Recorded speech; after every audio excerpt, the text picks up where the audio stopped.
Berserah itu bukan pasrah. Berserah itu kiblatnya ke arah Tuhan. Itu bedanya. Pasrah. Orang yang gak mau kerja, gak mau apa, berserah nasibnya, itu orang bodoh. Tapi orang yang tahu kehendak Tuhan dan tujuan, dan dia tahu bahwa dagingnya suruh dia ke yang berlawanan, berserah itu berarti putar haluan, banting setir ke arah sana, lalu serahkan semua feeling, outcome, hasil akhirnya itu ke Tuhan, jangan mikir. Tuhan suruh, aku jalan.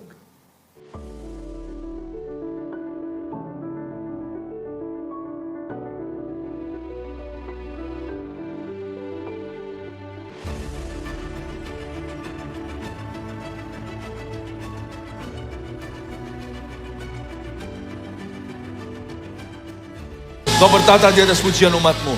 Waktu kami memuji, menyembah, kami menghampiri tahtamu. Sesuatu akan kau perbaharui dalam diri kami. Sesuatu akan berubah. Di saat kami merasa seperti jalan buntu, kadang-kadang yang kami jadikan bahan frustrasi adalah diri sendiri. Di situ kau menunjukkan kasih tanpa syarat. Yang menerima kami apa adanya. Justru dari situlah ketika kami rendah hati menerima kebenaran ini. Hidup kami diubah. Bapak terima kasih, ubah kami dari glory ke glory, from glory to glory. Dan Tuhan Yesus, makin hari kau ubah setiap sifat kami yang keras, yang jauh dari patron firman, kau jadikan kami semakin berkenan. Kami tahu ya Tuhan Yesus, hidup kami, ya Tuhan, tak akan pernah sama lagi. Sampaikan sabdamu, firmanmu lewat hambamu, sembunyikan di bawah dan di dalam, serta di balik salibmu. Terima kasih Tuhan Yesus. Kami mengasihimu. Dalam nama Yesus, haleluya. Amin. Shalom semuanya. Beri tepuk tangan yang meriah dulu untuk Tuhan kita. Sebelum Anda duduk, tolong berikan salam kanan kirinya. Tuhan Yesus sangat mengasihimu apa adanya. Siapa kadang-kadang frustrasi dengan dirinya? Ini saya angkat tangan, sebab termasuk saya. Belum semua ini. Antara mungkin tadi bicara bahasa Mandarin. Siapa di sini yang kadang frustrasi dengan dirinya? Ayo. Oke, yang angkat tangan biasanya orang lain yang frustrasi sama dia. Oke. Puji Tuhan, ini saya lihat berapa gembala juga ada di sini. Ya, ada di sini mana-mana ya, puji Tuhan. It's normal. Manusia yang tahu diri pasti terkadang frustrasi dengan dirinya. Karena kita tahu selain kita gak sempurna, dan kita tahu firman, kita masih jauh dari ini. Nah, sekarang saya akan tunjukkan bagaimana kita bisa mengalami kemenangan di area ini. Kecuali apabila kita terlalu angkuh untuk mengakui bahwa kita ini masih banyak kekurangan. Lalu apa-apa kita salahkan orang lain dulu. Pasti karena dia gampang nunjuk gitu loh. Tapi sebenarnya betul kan kalau kita menunjuk itu kan sebagian besar jari kita nunjuk diri sendiri. Termasuk orang yang angkuh, yang suka untuk menuduh dan suka menyalahkan orang lain. Pokoknya dia gak pernah deh salah. Jangan harap keluar kata I'm sorry dari mulutnya. Orang seperti itu juga sebenarnya ada suatu lubang dalam karakternya. Sebenarnya dia bukannya mau begitu. Keangkuhannya mungkin keluar dari rasa kurang aman diri juga bisa. Orang sombong itu dimulai dari orang minder dulu. Dia tahu bahwa dia ada kurangnya, cuman dia gak punya kekuatan yang cukup untuk menghadapi itu. Dia gak berani untuk mengakui bahwa kali ini dia yang salah, atau dia gak berani untuk mengakui bahwa dia juga bisa salah. Hanya orang yang super aman dengan Tuhan dan dengan dirinya bisa berkata, iya, oke, you're right, kamu betul kali ini. Orang yang gak bisa minta maaf itu ya, sebenarnya dia punya masalah dengan dirinya sendiri. Saya gak pernah sama orang begitu itu dongkol lama-lama karena saya kasihan di hati. Orang ini belum dewasa. Nah, baik orang angkuh yang gak mau ngaku, atau orang yang mau mengakui bahwa dia sering kali salah. Kalau kita mau jujur dan bercermin hari ini, kita tahu bahwa kita ini susah berubah. Apalagi makin tua ya. Makanya kalau mau berubah itu mumpung muda. Saya senang sekali kemarin juga di Super Conference. Anak muda, anak kecil. Kemarin di Hall A yang utama, di sesi terakhir. Kita doakan mereka. Dan saya mengucapkan doa itu spoken blessing namanya. Berkat yang dideklarasikan atas mereka. Kita mau secepat mungkin anak-anak ini kenal Tuhan. Mereka dipenuhi Roh Kudus karena itu musim yang subur, terjadi perubahan karakter. World view, gaya cara pandang. Kita harus mengakui, kita makin tua ya, makin kaku. Malah sebaliknya, orang muda perlu lebih kaku, orang muda sekarang terlalu liberal. Orang tua mesti lebih longgar. Belajar untuk belajar, izinkan dirimu belajar sesuatu yang baru. Kalau kita sudah mendapatkan diri kita tidak berubah, itu bahaya. Berarti kita sudah mulai berarti kita sudah mulai kurang mengikuti Tuhan. Gak ada orang yang ikut Yesus itu gak berubah, itu gak ada. Paling tidak sedikit dia mengalami perubahan tiap hari, itu sudah harus jadi milestone, sudah harus menjadi kilometer normal dalam kerajaan sorga. Waktu saya kecil sekolah minggu dulu, saya waktu itu masih di gereja yang tradisional. Itu ada lagu, sedikit demi sedikit. Tiap hari, tiap sifat. Yesus dia ubahku.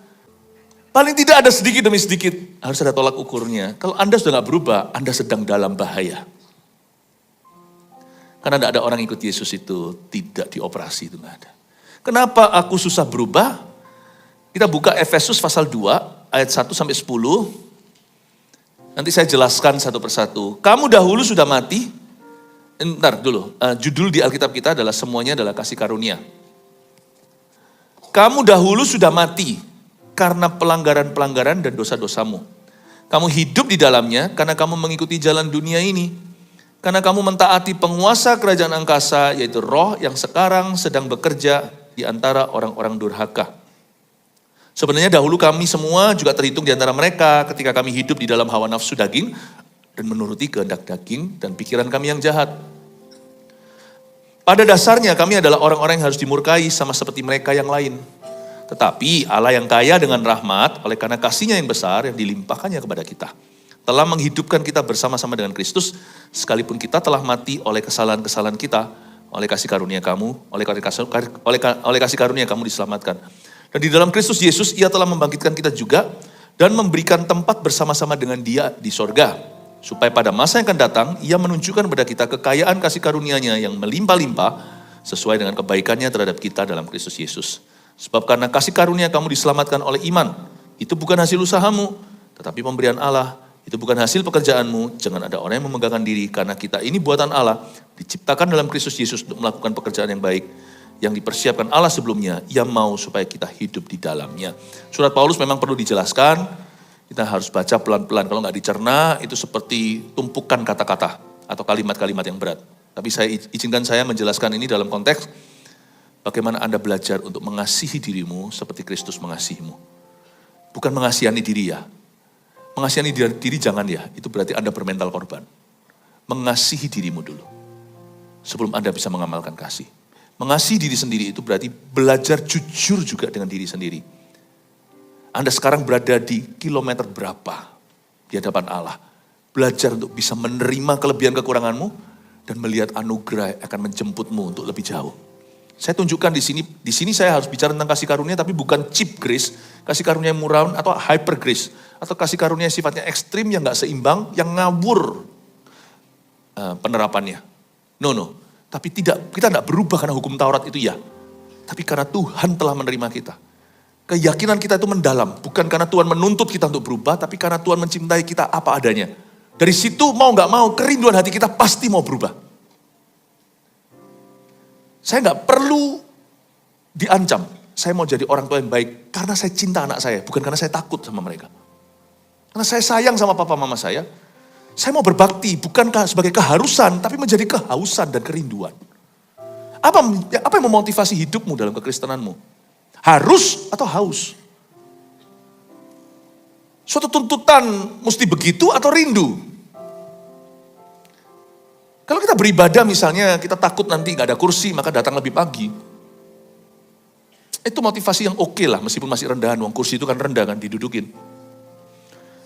Misal kalau ada kursi, gampang-gampang kursi masih ada, lalu kita datangnya seenaknya, jamnya tergantung kita, jam ibadah jam segitu, nanti aja lah masih ada kursi.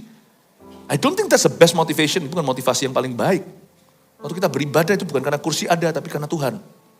Karena kita mau menghargai Tuhan. Makanya itu meskipun kursi masih ada sisa misalnya, Anda tetap datang tepat waktu atau lebih pagi karena kita mau mempersiapkan diri. Itu karena kasih. Tapi kalau takaran kita kursi, saya rasa bukan itu ya, you miss the point ya. Kita miss the point kenapa kita ibadah. Kasih membuat kita datang lebih pagi, pulang lebih malam. Orang kalau kehilangan kasih, tapi pelayanan sudah jadi beban, lama-lama dia akan mengeluh, dia akan ngomel. Beratlah, berat ini, berat itu. Tapi kasih memberi kita kekuatan untuk melayani. Mana ada mama yang mengeluh anaknya gimana, paling ketawa, kurang tidur tadi malam, babynya bangun, menyusu. Oh, kasih seorang ibu dengan segenap hati, jangankan susu, jangankan ASI, kasih nyawa pun dia mau. When you love, then it's not heavy. If you don't love, it's not just heavier, nggak hanya lebih berat, tapi could be really heavy. Bisa sungguh-sungguh berat. Nggak heran orang yang berat hati mau diomongin gimana, di konselingnya percuma, hatinya salah. Saya ajak kita untuk melihat bahwa kasihlah Tuhan itu dengan segenap hati, dan kasihilah orang lain seperti dirimu sendiri. Nah sekarang saya ajak kita keluar dari, kasih Anda jalan keluar dari yang namanya frustrasi. Mari kita lihat ayat per ayat, saya bahas. Semoga ini memberikan penerangan dan sesuatu yang praktis untuk Anda bisa terapkan. Number one, kamu dahulu sudah mati karena pelanggaran-pelanggaran dan dosa-dosamu. Coba pandang dirimu sendiri bukan sebagai area improvement. Oh, aku harus lebih baik, aku harus lebih bagus untuk Yesus. Kamu dahulu sudah mati. Kenapa kita gagal berubah? Atau kenapa kita frustrasi dengan diri sendiri? Karena kita merasa, aku masih bisa lebih baik lagi untuk Tuhan. Semoga diterima. Mari kita settle down dulu. You cannot please God on your own. Anda tidak bisa menyenangkan Tuhan dengan kekuatanmu sendiri. Tidak bisa. Kita harus memandang diri sendiri itu, aku sudah mati. Lord please teach me. Datang ke Tuhan itu dengan halaman kosong. Bukan ada embel-embelnya, ada bla bla bla. Tuhan begini, nanti ya akan ada tipe orang Kristen gini. Bukan orang Kristen lah ya, orang kalau mau kenal Tuhan. Aku belum mau dibaptis, aku belum cukup layak untuk itu. Baptisan itu justru melayakkan kok, malah justru tunggu layak.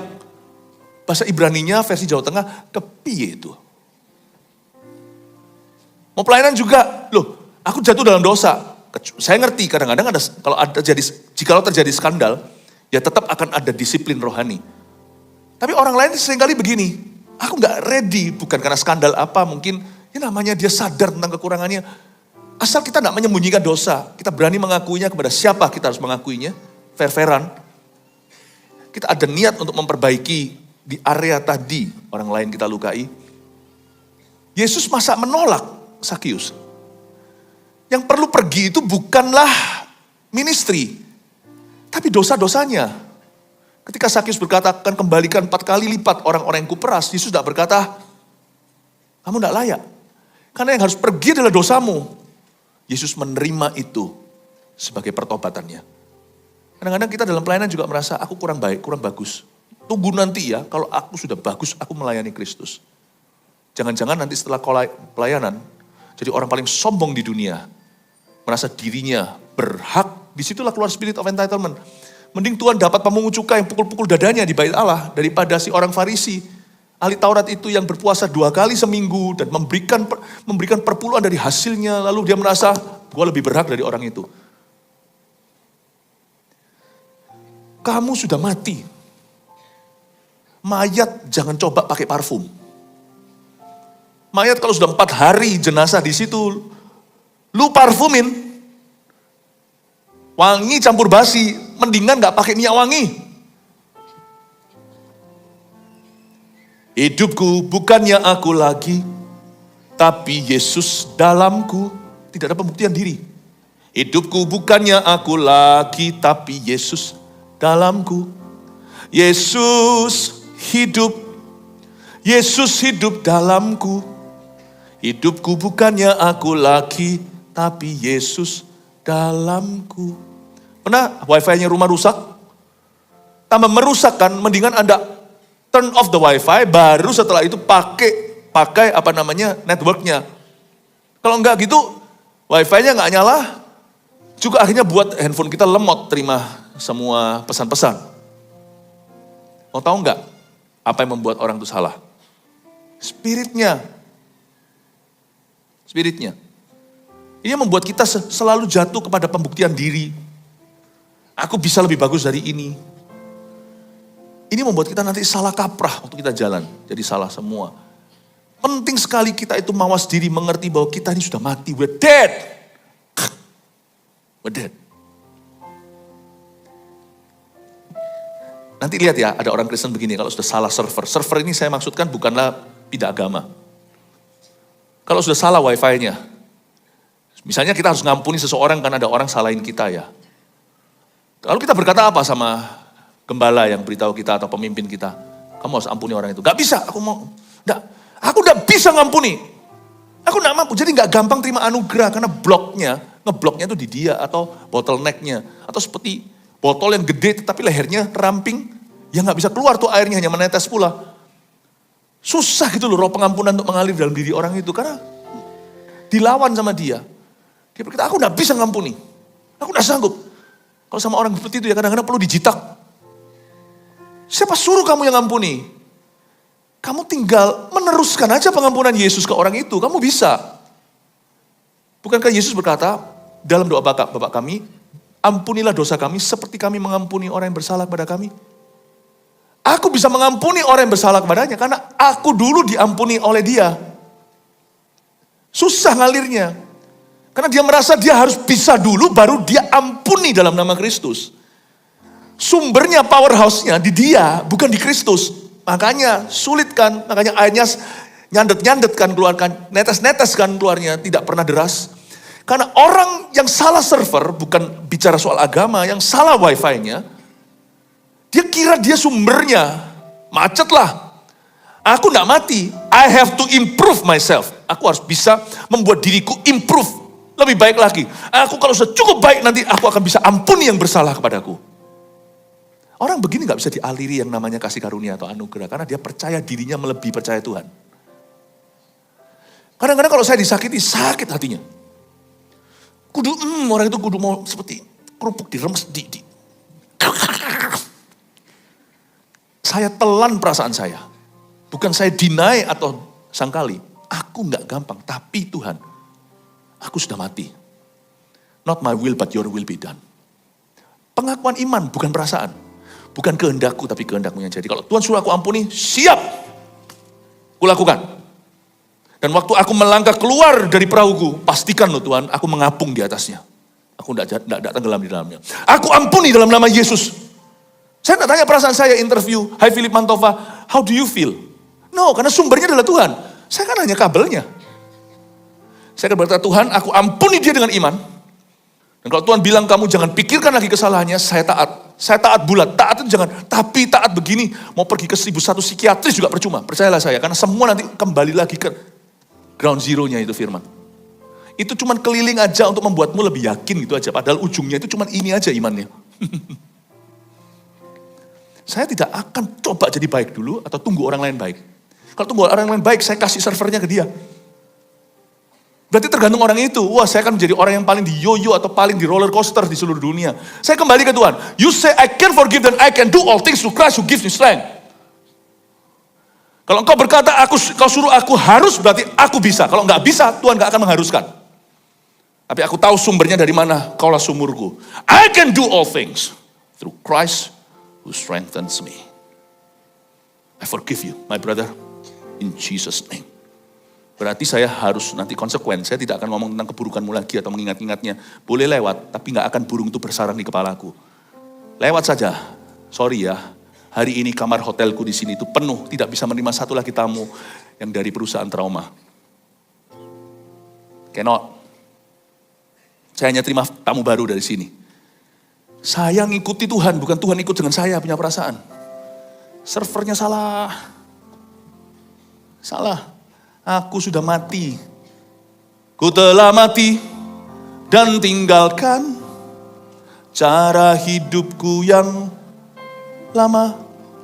Semuanya sia-sia dan tak berarti lagi. Hidup ini tugas kita. Ku serahkan pada mezbamu ya Tuhan. Jadilah padaku seperti yang kau ingini. Berserah itu bukan pasrah. Berserah itu kiblatnya ke arah Tuhan. Itu bedanya. Pasrah, orang yang gak mau kerja, gak mau apa, berserah nasibnya, itu orang bodoh. Tapi orang yang tahu kehendak Tuhan dan tujuan, dan dia tahu bahwa dagingnya suruh dia ke yang berlawanan, berserah itu berarti putar haluan, banting setir ke arah sana, lalu serahkan semua feeling, outcome, hasil akhirnya itu ke Tuhan, jangan mikir. Tuhan suruh, aku jalan. Itu berserah penuh. Berserah pada Tuhan itu adalah kata aktif, bukan kata pasif. Karena dia harus tahu dulu, orang yang berserah tanpa pengetahuan adalah orang bodoh. Orang yang tahu dulu, tapi dia melawan, dia berserah pada Tuhan, let your will be done, itu yang smart. Orang berserah itu orang mikir, bukan orang yang pasrah. Orang berserah adalah orang yang tahu where he's heading. Dan seluruh badannya, feeling, perasaan, memori, semuanya itu melawan dia dan berkata, banting setir, jangan ke jalan Tuhan, saya pasrahkan ke Tuhan. Nah itu baru berserah. Orang berserah itu with knowledge. Waktu saya pulang ke Indonesia tahun 98 ketika kerusuhan, saya tahu itu kehendak Tuhan. Tapi semua orang di sekeliling saya, apalagi saya sendiri kalau ditanya, saya nggak mau. Saya nggak tahu, saya nggak bisa lihat ujungnya apa. Saya nggak bisa lihat hari ini, super conference dan segalanya, mana bisa lihat. Saya taat saja. Siapa sangka ketaatan itu bisa berujung dan berakibat demikian rupa hingga hari ini. Saya tidak berkata bahwa itu karena kami atau karena saya tidak ambil kredit. Tapi kalau nggak taat kan ya nggak ada hari ini juga kan. Saya serahkan ke Tuhan, ujungnya itu apa nggak tahu. Nanti gimana perjalanannya, pokoknya kalau Tuhan suruh saya jalan, saya pasrah. Pasrah saya itu aktif, saya pulang tenang, pulang sungguhan. Kemarin super conference juga cukup berdebar loh ini, super conference kemarin ini. Jakarta kan sedang lagi berbusa-busa. Saya tahu, let's go. Saya serahkan semuanya, puji Tuhan, semuanya baik-baik. No one, tidak ada orang bisa berserah gitu saja. Berserah itu berarti serahkan semua akibatnya ke Tuhan. Tugas kita hanya taat, tugas Tuhan akibat. Berani gak berserah? Kalau gak mikir, gak berusaha, kira-kira whatever will be, jangan salahkan kalau yang kau dapat adalah poverty, kehancuran, kemiskinan, kebangkrutan. Jangan kau harapkan. Gak mau berbuat sesuatu. Berserah itu tahu kepada siapa dia serahkan. Sisiku taat, sisi dia akibat. Ku telah mati.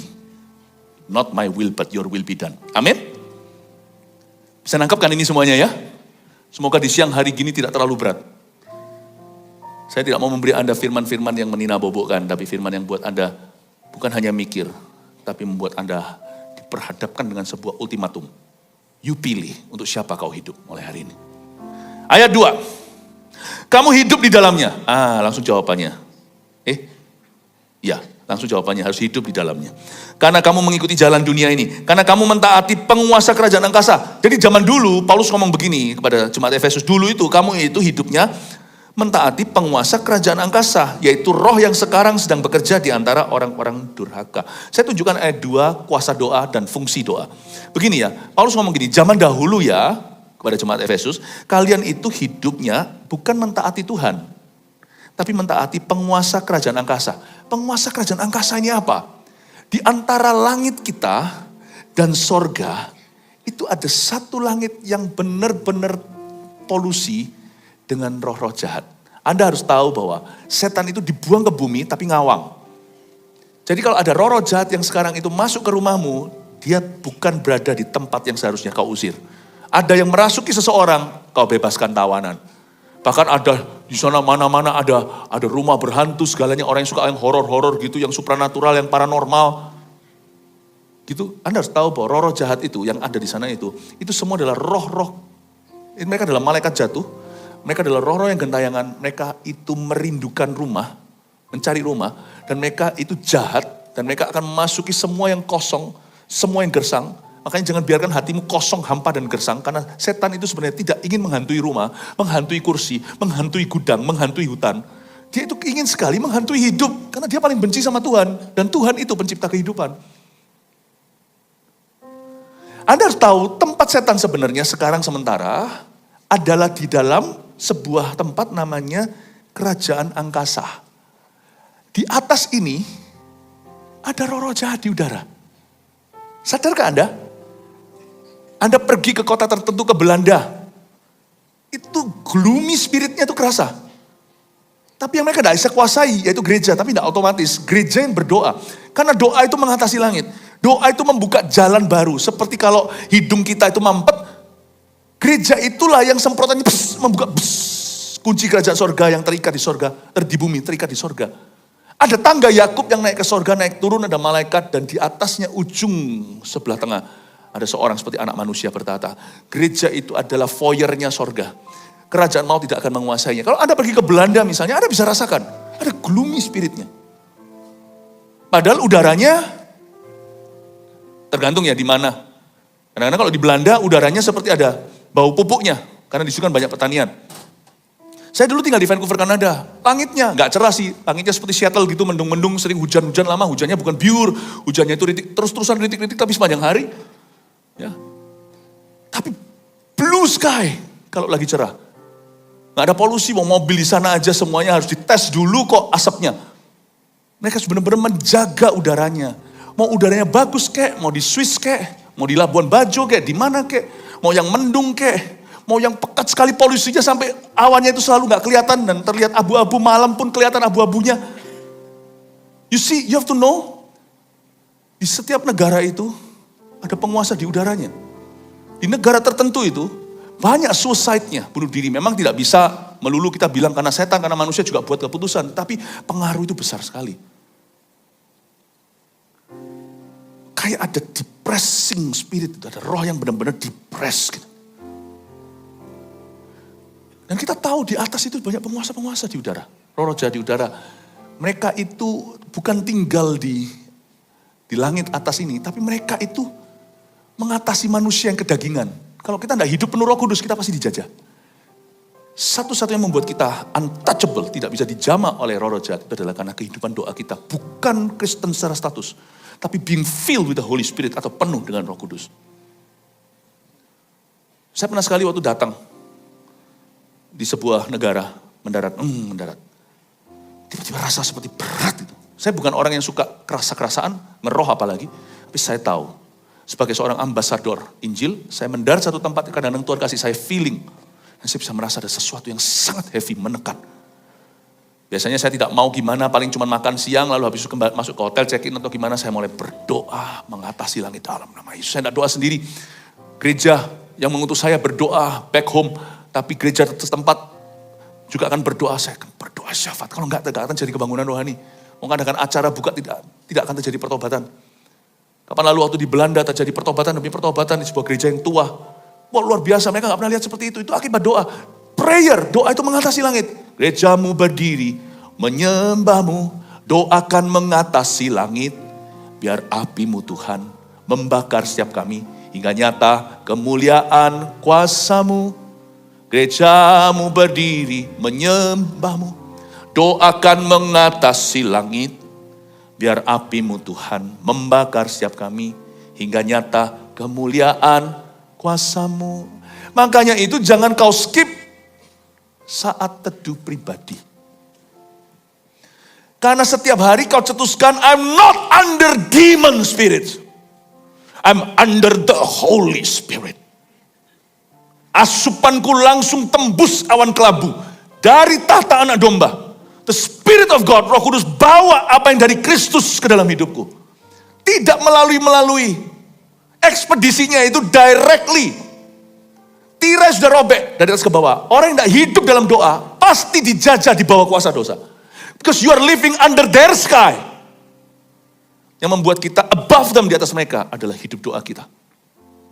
Saya tiap hari harus terima wangsit dari Tuhan. Harus terima ilmu, bukan ilmu-ilmu si jahat.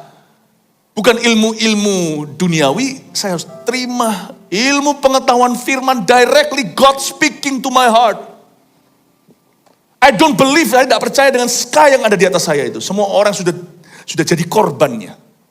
Not me, not my family. Bukan aku dan keluargaku. Bebaskan aku dari si jahat. Doa Bapak kami bilang begitu. Datanglah kerajaanmu.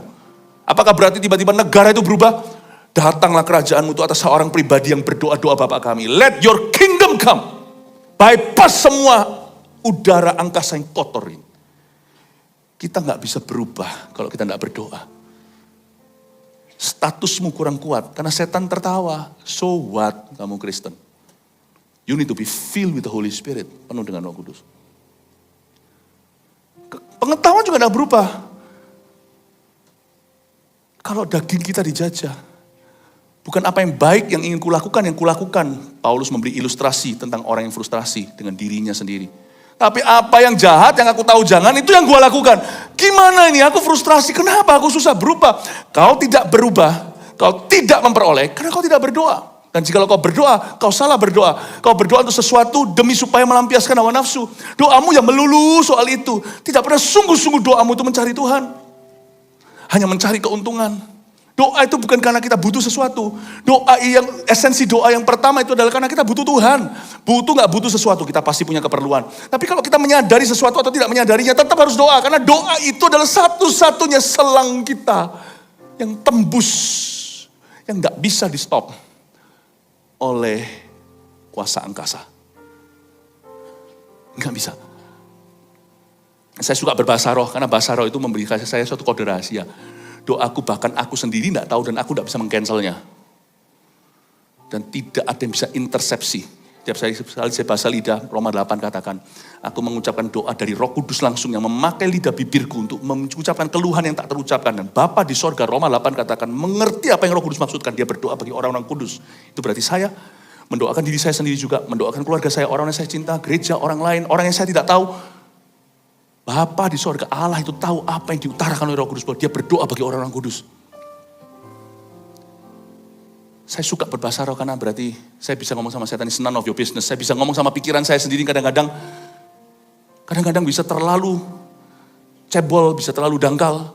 Saya berkata, hey, it's none of your business. God is doing something beyond my knowledge. Melakukan sesuatu yang lebih ke pengetahuanku. Doa, kenapa aku susah berubah? Berubah itu gak bisa gini loh, switch on and off langsung seperti colokan, seperti tombol lampu. Pas aku mau berubah, aku doa, ubahlah aku. Nggak bisa.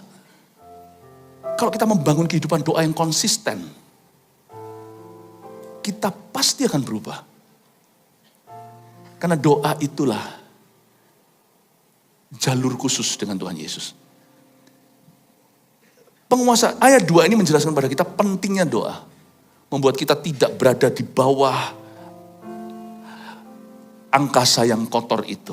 Penguasa kerajaan angkasa itu roh yang sekarang sedang bekerja di antara orang-orang durhaka. Prayer membuat kita kebal terhadap itu.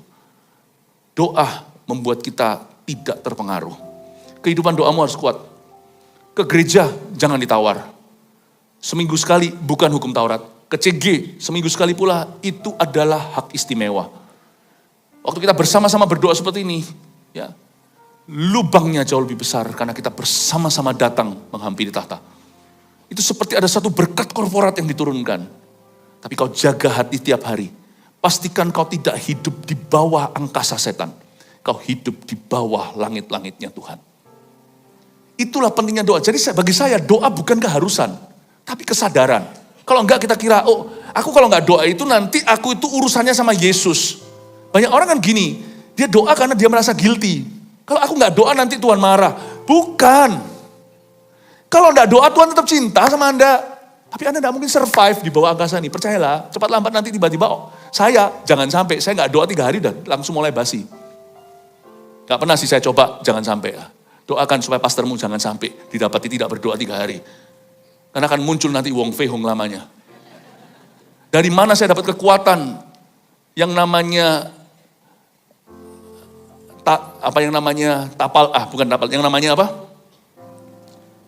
kekang dalam daging. Jangankan 3 hari. Jarang sih. Tapi saya akui ada saatnya di mana doa saya berkurang. Mungkin karena gini, dan saya kurang hikmat untuk bisa mengaturnya. Itu aja sudah ada tanda-tanda. Menjelang siang, saya mulai emosian orangnya. Kok begini ya? Orang ngomong apa langsung tersinggung, kayak ada setan lewat itu mempan. Kalau biasanya gitu-gitu itu nggak pas saya perhatikan. Kok bisa dagingku nggak tahan ya? Saya biasanya langsung permisi, saya ngambil waktu. Bukan karena guilty tadi doanya kurang, lalu saya mau tambahkan, bukan. Karena saya perlu. Saya masuk hadirat Tuhan, saya biasanya minta sebentar di tengah-tengah semua meeting yang deras. Saya minta waktu 10-15 menit untuk tidak diganggu. Seperti seolah-olah saya kasih tulisan do not disturb di pintu kantor. Saya tutup semua gordennya, saya berdoa, Tuhan, I'm praying bukan karena kau marah kalau aku tidak berdoa. I'm praying karena kalau aku nggak doa, aku yang marah. You pray because you need him. Bukan because bukan karena dia marah kalau engkau tidak doa. Sekarang kita ngerti ya, kenapa kita susah berubah? Karena kita salah sangka, kita kira kalau doa itu harus, ke gereja itu harus. Salah. Ke gereja itu perlu, ke CG itu perlu, doa itu perlu, bukan karena harus. Karena kalau saya nggak doa, saya yang jatuh, bukan Tuhan yang marah. Saya nggak pernah sih, nggak doa 3 hari. 2 hari juga nggak pernah. Sehari juga nggak pernah, berkurang pernah. Oh tapi saya tobat deh. Untung nggak ada. Waktu saya lagi tiba-tiba marah gitu dibuat Tuhan nggak ada orang. Kalau nggak lucu kan. Wong Fehungnya keluar. Saya tidak mau dijajah oleh setan. Karena saya tahu masih ada pengkhianat di hidup saya. Lihat, pengkhianat itu adalah dagingnya Adam. Saya itu masih hidup di dalam daging dan darah. Dan ini adalah daging yang pernah jatuh dalam dosa. Bibitnya dari atas, dari Adam dan Hawa. Saya punya pengkhianat. My flesh. Dan this flesh, hopingnya, teman sahabat karibnya, penguasa di udara. Ini cocok banget, jodoh banget. Tapi ini baru disangkali kalau saya berdoa, kalau roh saya melekat pada Tuhan. Dan ini tidak berdaya. Bukankah Roma 8 katakan, oleh roh kau mematikan perbuatan daging? Because the Spirit of God in us, lebih besar daripada roh-roh yang ada di dunia, yang di udara ini. Spirit of God itu mengatasi. Dia itu dari sorga. Kalau roh saya itu dipenuhi olehnya, dia akan mematikan perbuatan daging saya. 3 minggu saya tidak doa. Jangan ketemu saya. I will not be, you should not call me pastor, but call me monster. And I'm not gonna give you. Saya tidak mau, by God's grace dengan kasih karunia, saya tidak akan memberimu kesempatan itu. Sebab saya tidak memberi kesempatan pada diri saya sendiri. Untuk monster ini bangkit. Paham kenapa Anda selalu struggling dan jatuh? Karena Anda kurang doa. Dari mana kekuatanmu untuk melawan si jahat? Anda mungkin kalah, pasti kalah. Karena ada pengkhianat. Tidak mungkin menang, enggak? Darah daging tidak mungkin menang.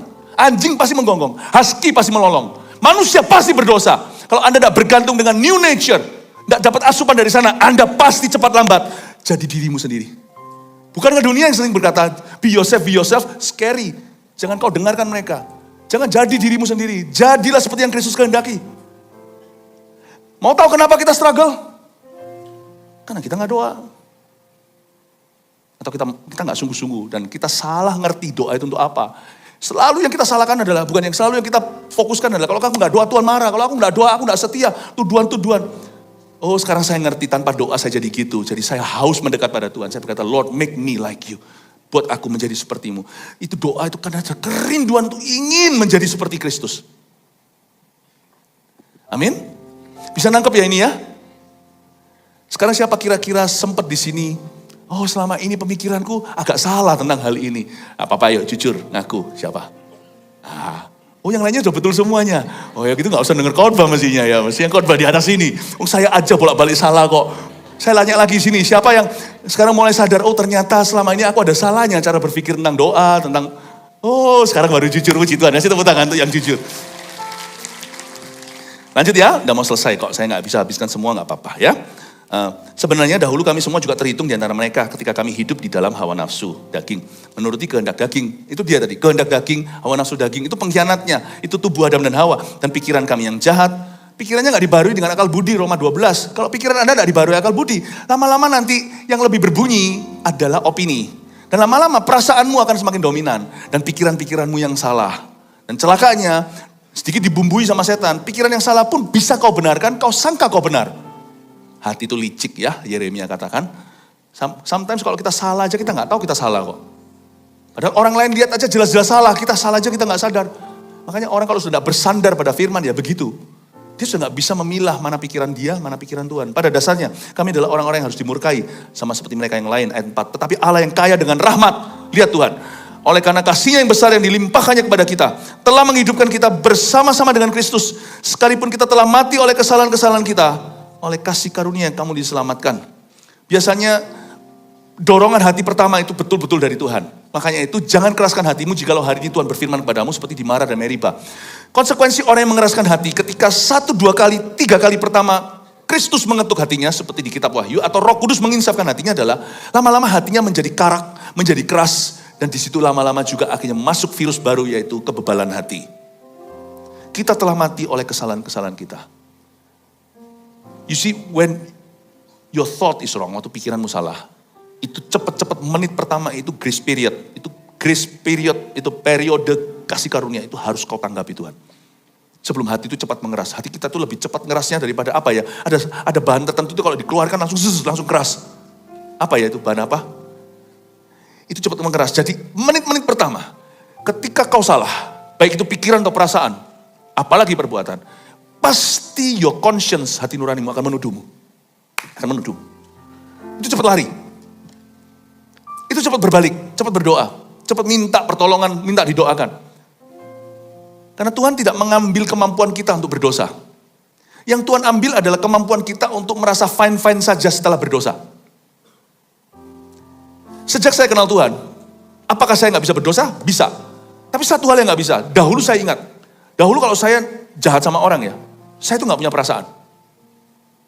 Anehnya begini, ya kita semua kan pasti punya masa lalu. Saya kasih contoh aja yang simple. Dahulu waktu saya terlibat perkelahian, waktu saya sebagai pelajar, itu orang digebukin sampai benar-benar udah saya nggak usah ceritakan seperti apa, jahatnya seperti apa.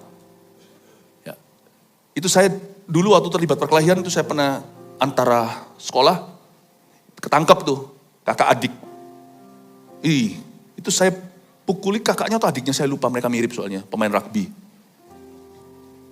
Ini di luar negeri, saya pukulin tuh saudaranya tuh mohon-mohon di kaki saya. Lepaskan saudaraku. Enggak, saya kasih kamu pelajaran dulu. Saya pukul dia sampai biru busuk di sini. Dan pulang itu saya bisa santai, makan, minum, enggak terjadi apa-apa. Hati saya mati. Tapi sejak saya kenal Kristus, jangankan se-ekstrim itu. Saya ngomong sama satu teman saya aja agak kasar aja, pulang itu rasa enggak enak di hati. Enggak enak di hati. Hanya ngomong sesuatu yang kasar dan saya tahu hati saya salah waktu mengucapkan itu, ada emosi, ada rasa enggak sukanya. Saya ngomong sesuatu, saya sudah bertobat tuh. Waktu itu dalam pelayanan, ya pasti ada gesekan. Lalu saya kok bisa ambil langkah proaktif, saya semprot orang itu, padahal semprot saya itu ya menurut saya cukup sopan loh semprot saya. Saya nggak pakai kebun binatang, nggak pakai apa. Cuma saya sentak dia, saya ngomong sesuatu yang kurang kain lah, kurang mulia. Bukan bahasa sumpah serapah, bukan. Tapi saya orang itu pun nggak kerasa, orang dia nggak kemana-mana. Tapi saya ngomong sesuatu itu di hati saya itu ada marahnya. Itu pulang ya, saya nggak bisa tidur. Besok first thing first saya itu telepon orang itu dan saya minta maaf di depannya. Orang sampai nyembah-nyembah. Waktu kami terjadi perkelahian remaja. Itu saya nggak bergeming sama sekali. Pulang itu makan-makan sama teman-teman saya. Ini saya cuma sampai orang itu pun nggak kerasa. Tapi hati saya tahu waktu saya ucapkan itu dalam attitude sikap hati yang salah. Itu saya nggak bisa tidur, benar-benar bengkak tuh mata saya. Datang ke rumah orang itu, saya telepon dulu, saya minta maaf, saya nangis. Waktu nangis dia heran, kenapa? Gak apa-apa Philip, gak apa-apa, I'm okay kok. Kalau kamu gak ngomong kan aku gak kerasa. Lu tahu gitu aku gak usah ngaku. Tapi saya gak bisa tidur. Lalu saya pulang tuh tanya, what's wrong with me? Itu baru berapa bulan saya kenal Tuhan. What's wrong with me? Baru berapa bulan lalu itu saya berkelahi di Singapura itu. Waktu terjadi kejadian itu. Kenapa dalam waktu hitungan 1 bulan aku kok jadi orang yang beda? Saya bilang, what's wrong with me? Saya dapat ayat ini. Karena kamu telah mati bersama dengan Kristus. Tuhan bukan mengambil kemampuanmu untuk berdosa. Tuhan mengambil kemampuan to feel fine setelah kau berdosa. Bahkan dosa yang paling mulus pun, tapi hatimu tahu kau bengkok sedikit aja. Tuhan kejar sampai ke kuburan. Jadi saya heran kok ada orang Kristen bisa salah itu berbulan-bulannya. Mungkin Tuhannya dikiranya namanya sama, tapi yakin itu Yesus yang kau sembah. Kok Yesus sama aku kayak begitu loh. Saya dicing bener-bener, tahu bahasanya Surabaya, dicing tahu? Ada 10 siswa, satu ini terus, guru itu terus sentimen sama dia, itu saya disentimeni sama Tuhan. Apa karena saya istimewa? Bukan. Karena Yesus itu suci. Saya beritahu ya, satu hal yang saya sadari bahwa kita itu ikut Yesus mungkin nggak berubah. Satu dosa mulus saja, itu bukan tergolong dosa aja, dikejar sama Kristus sampai kuburanmu kalau perlu. Saya menemukan bahwa saya telah mati oleh karena kesalahan-kesalahanku. Bersama dengan Kristus. Paham ya ini ya? Jikalau ada yang saya maksudkan tadi, orang yang saya dulu lukai zaman dulu, kalau ada di sini saya minta maaf. Saya siap kalau Anda muncul, itu aku maju ke sini, saya akan cium kakimu, saya berkata maafkan aku. Gak ada? Ya sudah. Saya cari-cari itu orang-orang itu dulu yang dulu berkelahi sama saya, sampai sekarang belum ketemu semua. I feel really bad. Kok bisa ya aku dulu itu bebal kayak gitu ya? Kok bisa ya? Pernahkah Anda mikir kok bisa ya aku dulu itu, misalnya ada orang di sini berkata, meninggalkan istriku untuk orang lain itu. Meninggalkan suamiku untuk dan selingkuh. Kok bisa ya? You see, when you are close ke tahta kasih karunia, gak usah tunggu, Tuhan gak menuduhmu. Tapi hatimu tuh gak seret, gak enak sama diri sendiri. Berapa menit pertama, tapi lama-lama kalau kau biarkan mengerak dan mengeras dan menjadi bebal, ada berapa orang Kristen mulai mati nuraninya. Tuhan gak berbicara lagi, jadi bisa berdosa, gak ngerasa apa-apa. Hati-hati kalau sudah ada di taraf itu ya, Christ is no more in you. Gak mungkin kalau Kristus ada di dalammu kau bisa begitu, gak mungkin. Gak mungkin. Jangan-jangan Kristus hanya tersisa di lidah bibirnya dan ada di hatinya. Kalau hatimu ada Kristus, pasti betahan. Pasti gak tahan.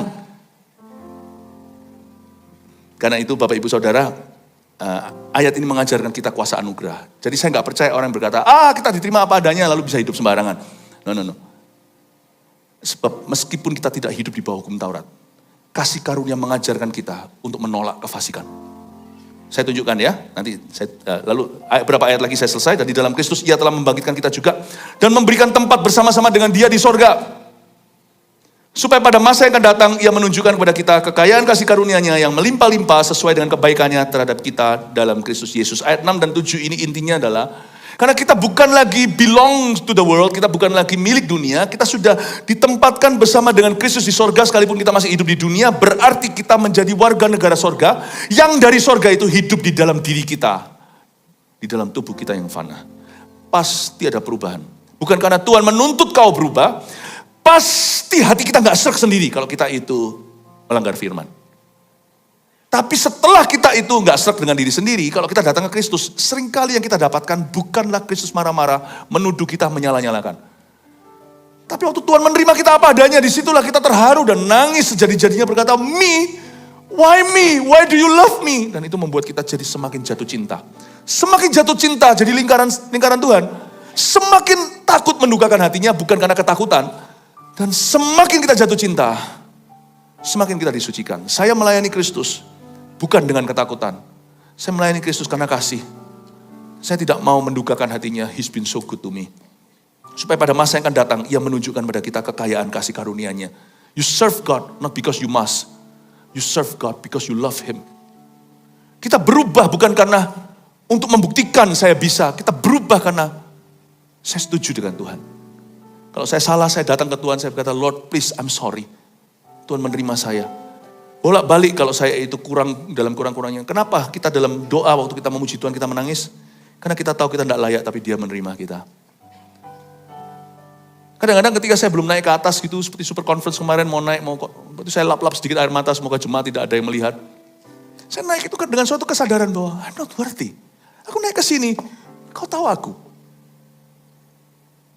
Belum lagi memori-memori zaman dulu itu aku lukai siapa-siapa masa muda. Ya ampun Tuhan, orang kayak aku kok kau biarkan hidup. Hari ini jadi hamba Tuhan, izinkan aku tak pernah henti-hentinya bisa mengembalikan kasih-Mu. Sampai kapanpun apa yang kulakukan. Sungguh-sungguh Tuhan hanyalah untuk mengembalikan kasih-Mu. You see, kalau kasih Kristus itu hidup dalam dirimu, kasih anugerah. Dengan sendirinya kau berubah. Karena kau rindu, bukan karena tertuduh. Sebab karena kasih karunia kamu diselamatkan oleh iman. Itu bukan hasil usahamu, tapi pemberian Allah. Itu bukan hasil pekerjaanmu. Jangan ada orang yang memegahkan diri. Karena itu kita ini buatan Allah diciptakan dalam Kristus Yesus untuk melakukan pekerjaan baik yang dipersiapkan Allah sebelumnya. Ia mau supaya kita hidup di dalamnya. Ayat 10 terakhir sebelum saya kasih 3 poin itu untuk Anda bawa pulang sebagai summary atau sebagai rangkuman. Karena itu kita ini buatan Allah kan, diciptakan dalam Kristus Yesus untuk apa diciptakan? Melakukan perbuatan baik, pekerjaan baik, bukan perbuatan jahat. yang dipersiapkan Allah sebelumnya. Ia mau supaya kita hidup di dalamnya. Anggaplah dirimu diberi satu cake atau satu cake ya. Apa itu cake namanya? Kue ulang tahun itu loh, cake. Anda dikasih free. Jangan menghina Tuhan atau pemberinya, jangan coba bayar. Orang kalau lapar dikasih makanan, dan makanannya lebih daripada yang dia bisa kunyah dan habiskan. Jangankan cake lah, kasih nasi, kasih lauk, wah berapa kantong. Padahal dia lapar seorang, Tuhan kasih begitu banyak, kasih karunia-Nya berlebihan. Saya percaya orang seperti itu, kalau dia bersyukur menerima kasih karunia, dia tidak akan jadi orang pelit. Dia akan bagikan. Kalau dia punya anak yang kelaparan, kasihkan. Cukup bagi aku. Bahkan cukup bagi semua. Jangan coba membayar makanan itu, karena diberikan kepadamu dengan cuma-cuma. It is offensive, itu akan menyinggung Tuhan yang memberinya. Jangan pembuktian diri. Jangan berkata, aku harus berubah. Kalau tidak berubah, tidak diterima Tuhan. Tuhan sudah kasih makanannya. Tuhan tidak minta dibayar. Bahkan sebelum kau layak, sebelum kau mengenalnya, dia sudah berikan makanan itu. Begitu saja di kayu salibnya. Tapi kalau Anda memang mau betul-betul berterima kasih kepada Tuhan Yesus yang memberinya cuma-cuma, share your food with somebody. Ini, sini, kasih pengemis yang lain. Cake-nya terlalu banyak untuk sendiri. Potong-potonglah kue itu dan Anda bagi-bagikan. Itulah pekerjaan iman, perbuatan baik. Kita melayani bukan supaya diterima oleh Yang Maha Kuasa. Kita melayani karena anugerahnya melimpah. Aku tahu waktuku terbatas semuanya, tapi sedikit yang bisa kulakukan untuk mengembalikan kasih Tuhan, aku kembalikan lewat menjadi multimedia, lewat jadi usher. Tuhan cinta sama aku dan keluargaku. Keterlaluankah jikalau aku menunjukkan kasih kepada keluarganya? Pasti setiap orang yang terima anugerah tidak mungkin menggenggam kasih karunia.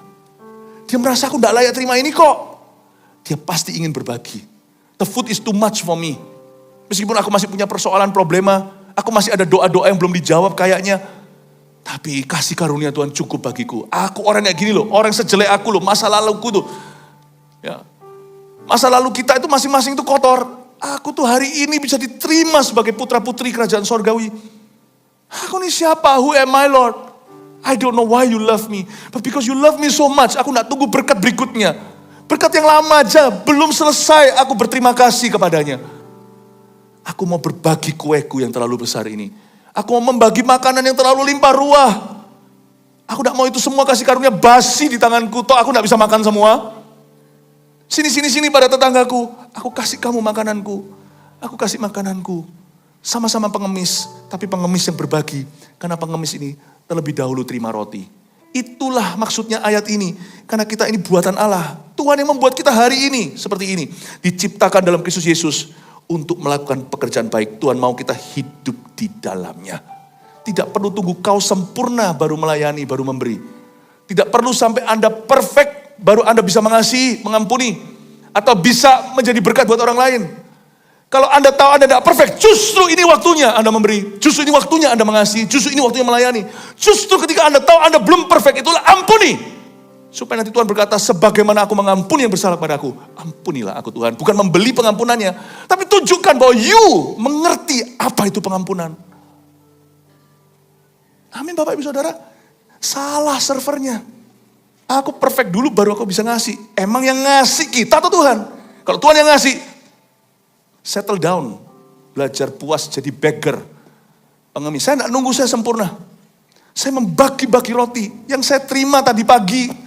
Saya terima berapa hari lalu sebelum super konferensi minggu lalu. Saya langsung bagi ke Anda. Apakah saya tunggu sampai pengetahuan saya sempurna tentang Alkitab baru saya bagikan pada Anda? Enggak. Apakah saya tunggu sampai saya bisa serupa dengan semua yang ditulis di firman ini, saya taatnya itu tidak cacat, baru setelah itu saya bagikan? Enggak. Asal saya enggak hidup dalam skandal. Asal saya tidak hidup dalam pemalsuan. Saya tahu saya setulus-tulusnya ikut Yesus. Meskipun saya tidak hidup dalam skandal, bukan berarti saya itu sempurna. Saya tidak melakukan kesalahan lagi. But I don't wait for me to be perfect, to serve you. Kau dan aku itu sama-sama pengemis. Cuman tadi pagi saya dapetin roti ini dulu, sekarang saya kasih Anda roti ini. Karena bagi saya, pewahyuan ini terlalu egois kalau saya simpan untuk diriku. Emangnya Tuhan mati di seluruh dunia ini hanya untuk aku? Saya mau bagi kepada you, kepada Anda semuanya. Supaya Anda juga mengerti seperti saya memahami. Siapa tahu waktu saya ditolong, Anda juga ditolong. Cara mandangnya itu gitu. Kenapa kita struggle dengan diri sendiri? Karena Anda terlalu lama menunggu dirimu untuk sempurna.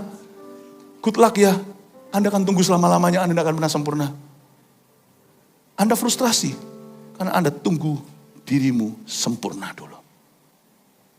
Kalau itulah cara kau approach Tuhan, Anda tidak akan pernah sampai ke tahta. Karena yang sampai ke tahta itu semua pendosa dan berkata, Lord help me. Dan berkata, I will help you. Help them. God is beautiful, isn't he? Pengetahuan tentang, tadi saya ceritakan satu cerita hidup saya seperti itu, bukan untuk mempermalukan diri sendiri, sekalipun saya cerita itu saya malu sebenarnya. Tapi waktu saya tadi cerita gitu, beberapa orang berkata, mukanya kayak, wah jangan gitu, masa lalumu juga lebih buruk. Atau sama buruknya, cuma kita beda-beda aja, dosa itu kan ada macam-macam rangkaiannya. Kita tuh sama kok, kau dan aku duduk gak lebih rendah, berdiri gak lebih tinggi. Cuman jabatan kita beda. Mari kita saling mendahului untuk mengasihi sesama kita. Mari kita saling mendahului untuk melayani. Jangan tunggu dirimu sempurna, amin. Karena kita semua adalah warga negara sorga. Mari kita sama hari-hari, sudah jangan nunggu dirimu. Ada satu orang di dunia ini jangan kau tunggu. Yourself. Sambil jalan aja kau akan ketemu sama orang itu. Jalanlah sama Yesus, fokus sama Yesus. Nomor 1. Stop berpikir harus layak dulu, baru diterima Tuhan. Tobat dari pikiran ini. Ini pikiran ini paling menjerumuskanmu ke dalam dosa. Stop berpikir aku harus layak dulu, baru diterima Tuhan. Oke, itu patron pikiran itu akan membuat Anda masuk dalam lingkaran setan. Anda tidak akan keluar. Semakin Anda menuntut diri aku harus layak dulu, semakin Anda jatuh. Semakin Anda jatuh, semakin Anda menuntut diri sendiri harus layak dulu. Akhirnya seperti Tom and Jerry, saya gak suka film itu. Sampai kapan kena tuh tikusnya? Mbok ya sekali gitu kena ya sudah selesai gitu loh. Episode finale gitu loh. Anjing yang kejar ekornya sendiri. Sampai kapan dia ketemu? Stop waiting for you. Walk by faith.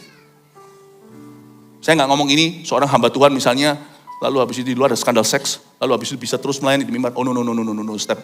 Kita harus ada disiplin rohani. Skandal uang segalanya bukan hanya seorang hamba Tuhan siapapun kita. Saya tidak ajarkan bahwa kita boleh menyembunyikan kepalsuan.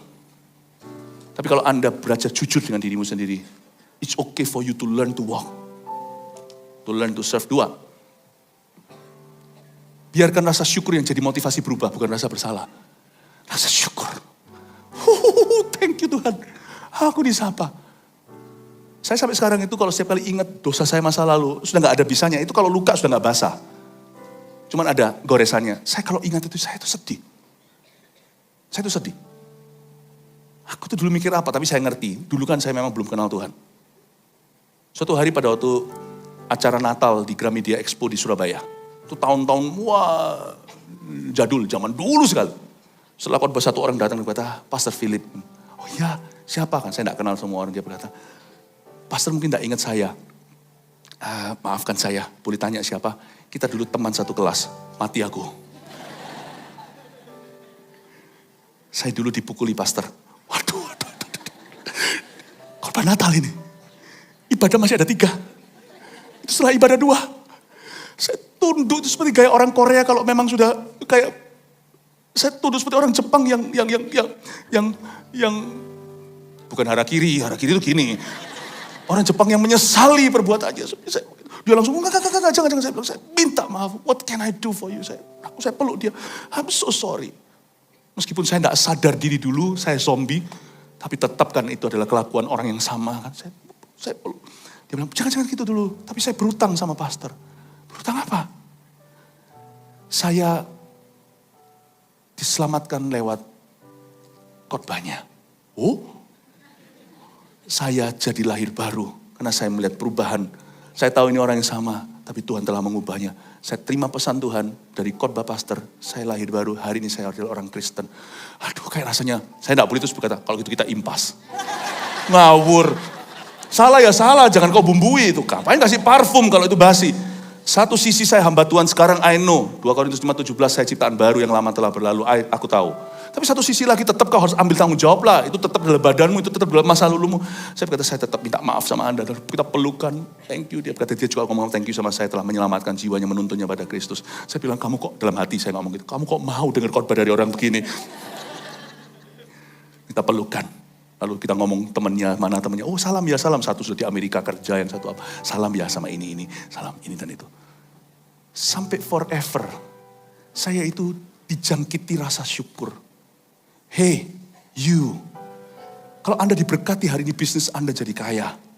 Hey, you, kalau hari ini Anda pelayanan bisa gini. Please ya, kita ini kacang jangan lupa kulitnya ya. Please remember who you were. Jangan tiba-tiba di dalam pelayanan gesekan, nggak enak. Wow. Ingat, pelayanan itu sukacita. Who do you think you are? Ingat dosa lamamu. Sampai kapanpun mau saya jadi pengkhotbah, saya selalu ingat. Saya itu pendosa yang diselamatkan Tuhan. Syukur itu harus dominan di hatimu. Kalau Anda diberkati jangan rasa sepatutnya. Kalau Anda dipakainya jangan merasa, ya karena usaha saya, karena saya hebat, atau karena saya orang. Jangan ada spirit of entitlement, perasaan berhak. Amin? Katakan kanan kirinya, jangan merasa berhak. Loh, kok ngomong sama kanan kirinya? Itu menuduh namanya, kayak gitu biar ngomong sama diri sendiri, jangan merasa berhak. Ya, amin Bapak Ibu. Biarkan rasa syukur. 3, belajarlah beristirahat dalam janji-janjinya. Oh, ini saya tidak sempat tadi bahas, tulis saja poinnya. Intinya adalah mulai hari ini, mata itu harus tertuju ke depan dan ke atas. Jangan hidup di masa lalu lagi, sekalipun tetap sorry. Tapi hidup kita tidak usah sorry, hidup kita itu harus iman. Ke depan itu lihatlah janji-janji Tuhan. Tuhan mau memakaimu, itu membuat kita hidup. Itu membuat kita tidak lagi dikekang oleh masa lalu. Karena sekarang kita hidup di dalam janji-janji Tuhan. Tuhan bisa pakai kesalahan, kegagalan kita di masa lalu juga untuk menjadi kemuliaannya di masa depan. Buat pilihan yang benar, berimanlah pada Tuhan. Beriman pada janji, jangan bergantung dengan pikiranmu sendiri. I love you, saya berdoa Anda semua dipakai Tuhan. Mari kita semua bangkit berdiri.